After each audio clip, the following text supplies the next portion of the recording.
Hello, I'm Andy, and today I'm going to be showing you how to make fake snot.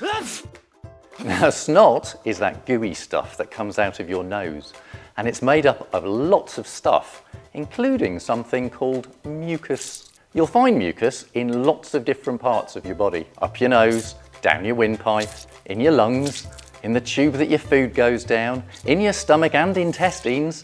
They all make slimy mucus. And that's because mucus is really important. It keeps all of these parts of your body moist and helps stop germs from getting in. For example, in your lungs, mucus traps germs that you might breathe in. And then the germ-filled mucus is shifted up your windpipe so that you can cough out the germs in your phlegm. It can all seem a bit gross, but it's amazing how your body defends itself. Usually we don't think too much about all that slimy mucus, but when we get a nasty cold, all of a sudden you're coughing up phlegm and you've got gloopy snot coming out of your nose. So let's find out a bit more about what mucus is made of and make our own version of snot to mess around with.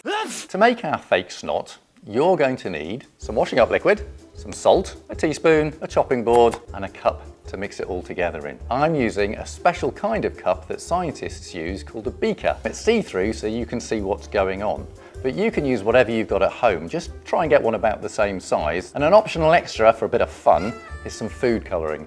I've got some green and yellow food colouring here. So first, pour your washing up liquid into the cup so that it's about 1 centimetre full.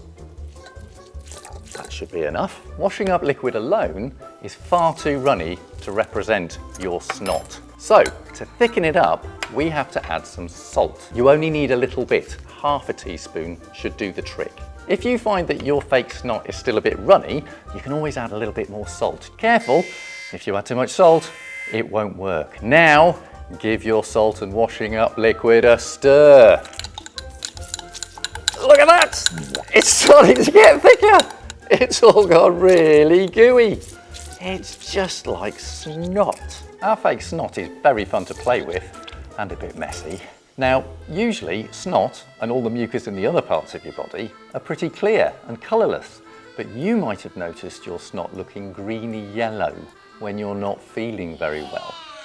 This is because when germs get past your mucus and infect your body, your defence system, what we call your immune system, kicks up a gear to fight against the invading germs. All that extra stuff your immune system is making to protect you ends up in your mucus, making it thicker and greeny yellow. So I'm adding some yellow and green food colouring to mine to make it look a bit more realistic. There we go.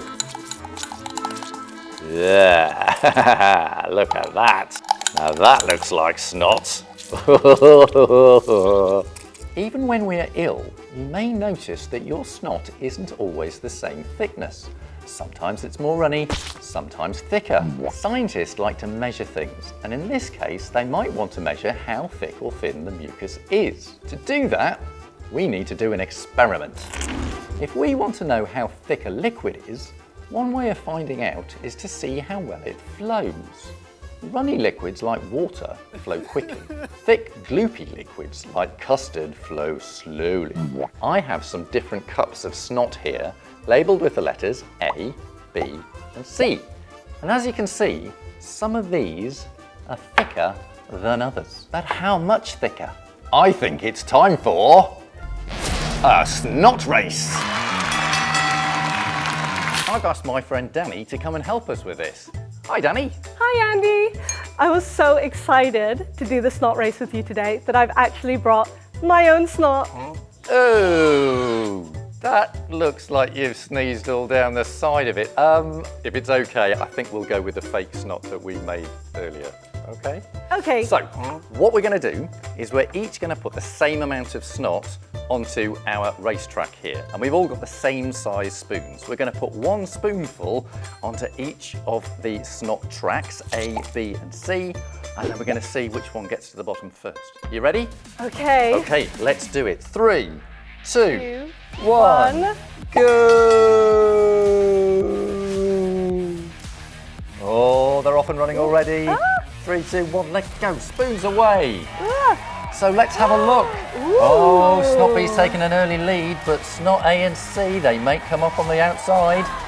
He's going so fast. It's much runnier, isn't it? It's really going fast, yeah. Snot A's looking a bit thick and gooey. Snot B is across the line. Snot B has won it. Congratulations if you predicted the right one. Well done. That's great fun. Now, we thought you could be the scientist and do an experiment like this for yourself. So I have a question that I'd like you to try and find the answer to. The question is, how much does the amount of salt you add to the washing up liquid affect how thick the pretend snot becomes? To test it out, the first thing you'll need is to get 3 cups of washing up liquid. But to make it a fair test, they all need to have the same amount of washing up liquid in them. Then you need to change only one thing in your experiment, and that's the amount of salt you add. So, to each cup, you'll need to add different amounts of salt. For example, a quarter, a half, or 1 teaspoon. Then you'll need to give them a stir and race them down your chopping board. Now, when you race them, have a think about how you'll make it a fair test. For example, will you put the same or different amounts of snot on the board? Should they all run the same distance down the chopping board? Should you change the angle of the chopping board? Lots to think about. And is there a way you can measure how fast or slow the snots take to flow to the bottom? Maybe you've got a clock you could use and write down what you find out, like all good scientists do. So, why not have a go and try and find out how the amount of salt changes the thickness of the pretend snot? Thanks for watching and enjoy experimenting.